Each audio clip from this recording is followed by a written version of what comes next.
Տեսակ ինչ է կատարվում այն երկրների հետ, ովքեր բազաներ տվեցին Միացյալ Նահանգներին իրանց տարածքում։ Հենա Էլ-Ռիադ, Քաթար, Արաբական Էմիրություններ, Իրաք, ոնց է հրթիռակոծում Պարսկաստանը։ Բայց նկատեցիք, չէ՞ որ Թուրքիան, Ադրբեջանը չեն տվել, նրանց նկատմամբ չկա ագրեսիա։ Բայց մեր երկրում կային կիսախելագարներ, որ առաջ էին տանում այդ հարցը էլի, որ բերենք Ամերիկային տանք բազաներ մեր երկրում։ Մեր երկիրը սարքենք պլացդարմ Պարսկաստանի վրա հարձակվելու համար։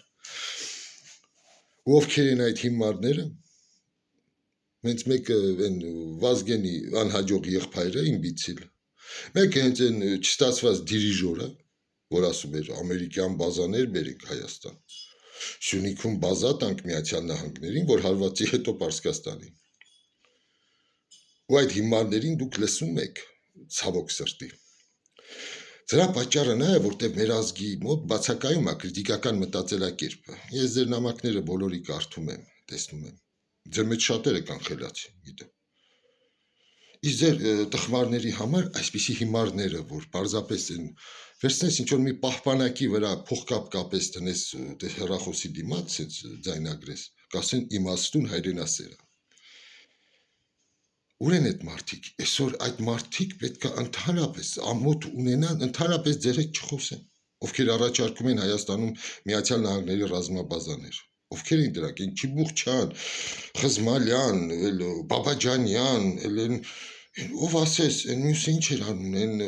Լենդրուշ, դիրիժոր, տեսեք, մի ամբողջ դա բանակ էր դեգեներատների եւ հիմարների։ Որտեղ են դրանք։ Որտեղ են այդ քպայական փորձագետներ, այդ ճակերտավոր, որ այդ բազաները առաջարկում էին։ Էս էին ուզում Հայաստանի համար, ինչ որ բան դառնար, պոլիգոն փորձարկումների պարսկական հրթիռների համար։ Այս հայ քրիտիկական մտածելակերպը, ես որ դրան դեմ էի, ասում էին դու ռուսամետ ես։ Իսկ դուք կործանումն եք ուզում Հայաստանի։ Տեսեք ինչ խելացի են մեր հարևանները եւ ինչ տխմար մեր հասարակության մի ահռելի զանգված։ Ահռելի մի զանգված, ժողովուրդ ջան։ Դեռևս Թուրքիան հլեն տարիներ առաջ, երբ Իրաքի վրա հարձակում եղավ, հրաժարվեց լինելով ՆԱՏՕ-ի երկիր, իր երկրին բազա տալ Իրաքին հարվածելու համար, որտեղ ասեց մենք հարևան ենք։ Տեսեք ինչ խելամիտ քաղաքականություն ունեն,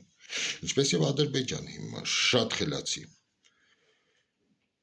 Իսկ մեզ մոտ ուռա պատրիոտները նստած գոռում էին տանք, ռուսական բազաները հանենք, բերենք ամերիկացիներին Հայաստան։ Դե տեսնեմ ձեր արձագանքը։ Հիմա նստած հիմարը խոսում է, Սյունիքը բանի տակ է, վտանգի տակ է այդ չստացված դիրիժորը, անտաղանդ քաղաքագետը, հերու չտեսնող։ Իսկ մնացած այդ հարցերի համար հիմա պայմանները հարմար չեն, զբաղված եմ, ես առանձին հաղորդում կկազմեմ, արգումենտավորելով ամեն ինչը, ձեր բոլոր հարցերին կտամ պատասխաններ։ Շնորհակալություն։